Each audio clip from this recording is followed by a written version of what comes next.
Whimsical racing games, a necessity for gracious living.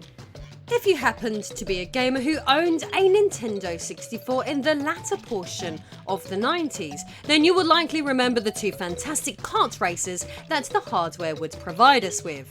Which is better, Mario Kart 64 or Diddy Kong Racing? It is a question that many gamers continue to ponder to this very day, with both games delivering amazing experiences that would in their own ways shape the genre as a whole. This would mean as we jumped into the early 2000s and moved on from the Nintendo 64 to the GameCube, the sequels to these fantastic games would be amongst the most anticipated on the hardware. Thankfully for fans of these classic kart races, next generation follow-ups to both of these sensational games were announced, with Mario Kart Double Dash being promised and an exciting Diddy Kong follow-up that looked to draw more heavily on the Donkey Kong Country series known as Donkey Kong Racing. Now, if you know your GameCube library well, you'll be more than aware that, unfortunately, only one of these titles would ever see the light of day. So in today's video, let's discuss what would go wrong and everything we know about this fabled game. So without further ado, I am Lady Decade and this is the story of Donkey Kong Racing, the lost Diddy Kong Racing sequel. Diddy Kong Racing. What an iconic, unforgettable experience that this game would deliver. Not only capitalising on Mario Kart 64's popularity, but delivering gameplay that some would argue would top the classic.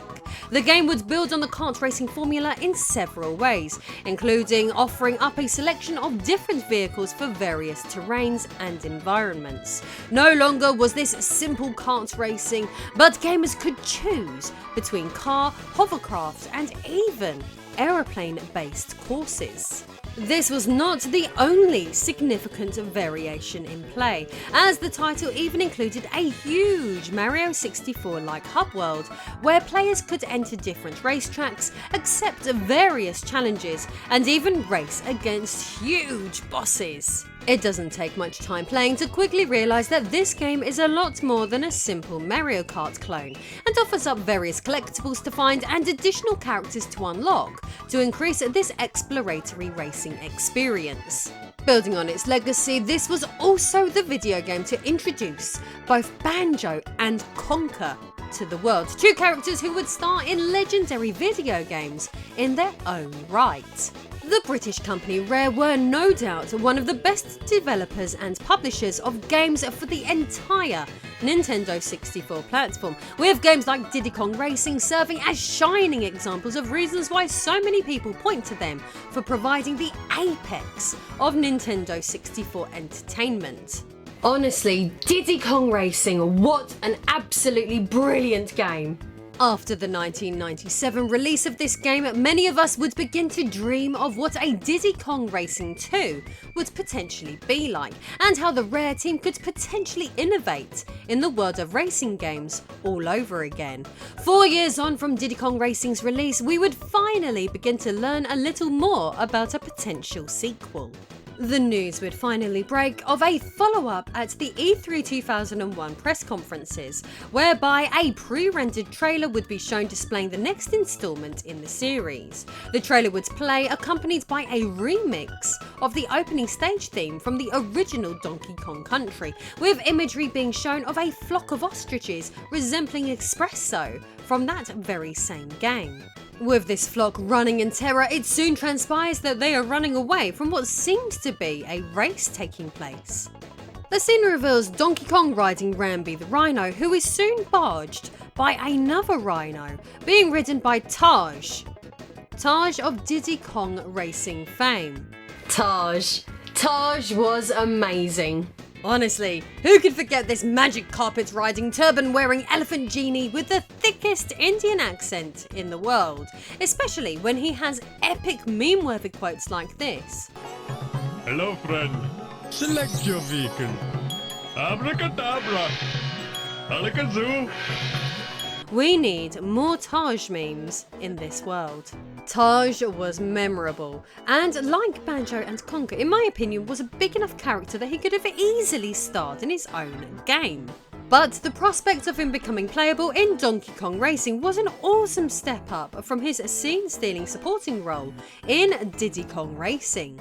In terms of continuing to discuss the E3 trailer, a tiny Diddy Kong is also shown riding a rhino before we transition to Under the Sea, to seeing Tiny Kong from Donkey Kong 64 riding on Guard, the swordfish.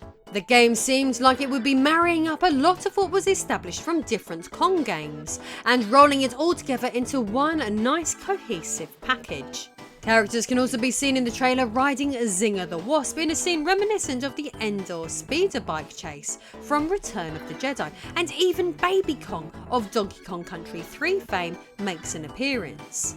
You know, there is quite a lot to unpack really, considering it's a trailer that was less than 1 minute in length.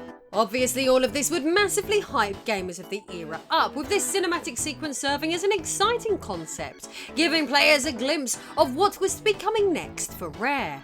One of the media sources who would report on this reveal would be our old friends over at IGN, who would summarise that. While we only have a brief pre-rendered video clip and a short description to judge Donkey Kong Racing on, we're quite excited. Whatever the final product is, it already sounds quite promising. Racing games are always a blast, especially when you get to choose familiar characters such as the Kongs. But the added depth of training your animals, keeping a stable of your top performers, and racing them through a seamless 3D world could bring the genre to a new level. If Rare delivers on its promises, we may no longer feel so disconnected with the worlds as we race from track to track. We will be able to race and exist in one unbroken world. Stay on the watch for more information on Donkey Kong Racing at Nintendo's Spaceworld 2001 show this August. And if it doesn't show up there, perhaps the ECTS show in September will reveal something new. So, on the edge of their seats, gamers would wait in anticipation for Spaceworld of that year. But what would unfold? Well, not much really. 2001, which would serve as the last year that Spaceworld would be held, would be widely remembered as the event whereby the new controversial cel-shaded graphics for The Legend of Zelda The Wind Waker were revealed. However, Donkey Kong Racing would still get a mention. According to GameSpot reporting from the time, they would write, "We've got some new direct feed media from Donkey Kong Racing, straight from the reel that Nintendo ran at the show. Being a return to the gameplay style of the N64 classic Diddy Kong Racing, Donkey Kong Racing will put you in the role of various characters from the Donkey Kong universe and let you race on various types of animals and vehicles. There isn't much known about Donkey Kong Racing except that it is under development by Rare. We'll have more for you soon." But it seems from a quick Google search that GameSpot didn't actually give us any more info. History now shows us that the Nintendo GameCube would not see the release of Donkey Kong Racing at all, but instead there would only ever be one Rare game released for the hardware, which would come in the form of Star Fox Adventures. As you may already know, Star Fox Adventures started life out as a cancelled Nintendo 64 game known as Dinosaur Planet, which actually had nothing to do with the Star Fox franchise whatsoever. A story is often told that the game's retooling and rebranding were at Shigeru Miyamoto's request, after he suggested that they incorporate Star Fox characters. Last year, Nintendo Life caught up with Star Fox Adventures lead software engineer Phil Tossell, who would state that, "I don't know for sure where the idea originally came from, but I definitely heard it mentioned that Miyamoto-san had suggested it." Of course, we were slightly disappointed at having to change Dinosaur Planet as we had all become so attached to it, but we could also see the potential of using the Star Fox license. Eventually, Star Fox Adventures for the GameCube was born, but that still doesn't explain really why Donkey Kong Racing would be canned, so let's get to the bottom of this.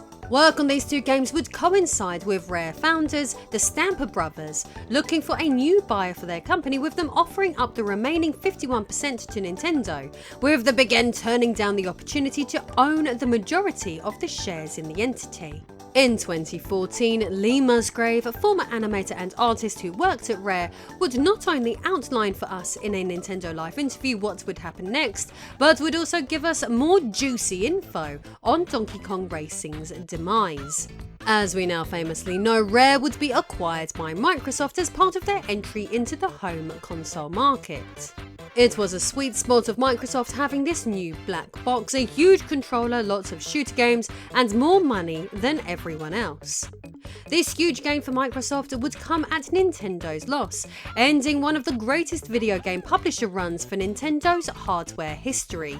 Donkey Kong is very clearly a character who is owned by Nintendo. However, this did not stop Rare from attempting to retool the game as a new Xbox title. Musgrave states, "We made a prototype version for Xbox, but because nothing else had been made up until this point, we essentially built it from scratch. For example, if you got knocked off your animal, you had to do a track and field-esque button bashing activity to get back on it." He would inform us that more changes were made to the game as development continued, stating, "We decided to try and make it a bit more like Diddy Kong Racing in terms of it being an adventure game. Over the course of the next 18 months or so, it went from being a track-based animal racer to a more open-world game with Tamagotchi-style features in which nurturing your animal became a key mechanic." As for the open-world influence, Nintendo Life outlined that Musgrave informed them that this was largely inspired by the success of GTA 3 of all games. But then again, a lot of games were taking inspiration from that title around that era. Final Fight Streetwise, anyone? This reworked and retooled title was to be named Saberman Stampede, taking inspiration from the days before the Stamper brothers even had a working relationship with Nintendo. What I mean by this is the name would be a nod to the Saberman series of games released by Ultimate Play the Game for the ZX Spectrum, Rare before it was Rare. Musgrave described this game as a cute version of Grand Theft Auto, only set in Africa. The Donkey Kong Racing game that was originally intended for the GameCube would see development moved to the Xbox, then later the Xbox 360, with ultimately, to excuse the pun, the game never being released. Muswell states regarding its total cancellation that things like changing consoles and entering a new generation of hardware made it very hard. We often had to wait for new versions of console firmware, and lots of other obstacles would get in the way of straightforward development. Moving on to 2007, a different Donkey Kong Racing game known as Donkey Kong Barrel Blast would see release for the Nintendo Wii. This one, which was developed by Payon, would receive extremely negative criticism, with one publication going so far as to refer to it as the worst game of the year. Despite this game's shortcomings, this doesn't detract from the legacy of the amazing Donkey Kong and Diddy Kong themed games that were previously published by Rare. It's just a shame that the relationship between them and Nintendo ended, meaning that we never really got to see Donkey Kong Racing ever come into fruition. Still, this whole tale today offers up a lot of interesting what-if scenarios regarding the greatest Nintendo 64 second-party publisher of all time, making it all the sadder that Nintendo didn't buy out Rare and continue their great legacy as a development house on the GameCube. Regardless of this never coming to fruition, at least we have got Diddy Kong Racing and all of the other classics to continue to go back to and enjoy. Long live Taj. So I am Lady Decade, and that was the story of Donkey Kong Racing, the lost Diddy Kong Racing sequel. Well, if you enjoyed this video, then like, subscribe, hit that notification bell, and leave me a comment down below. And as is usual at the end of my videos, I like to answer questions from people in my Patreon and also people who are watching me live on Twitch as part of my live studio audience. So today's question is from Iron Tiger, who has asked what is my favourite console. Now this may be a question I may have answered in a previous episode, but for those who don't know, my all-time #1 favourite console is the PlayStation, the PS1, the original and the best in my opinion. And I believe probably that the reason I feel so strongly about that console in particular is because it holds the most nostalgia for me. That is the console that me and my sister would sit there every Saturday evening and Sunday morning with my nan and play through Tomb Raider, or even that old terrible Da Vinci Code game. Oh no, oh what's that? No, that might have actually been a PS2 game, Da Vinci Code. But yeah, no, loads of PlayStation games like Croc, and we even had a Warriors of Might and Magic game that I just could not get along with. But anyway, I'm rambling now. If you have got a question that you would like to have answered at the end of one of my videos, then please consider backing my little channel over on Patreon. And thank you very much for watching until this point in the video. See you next time.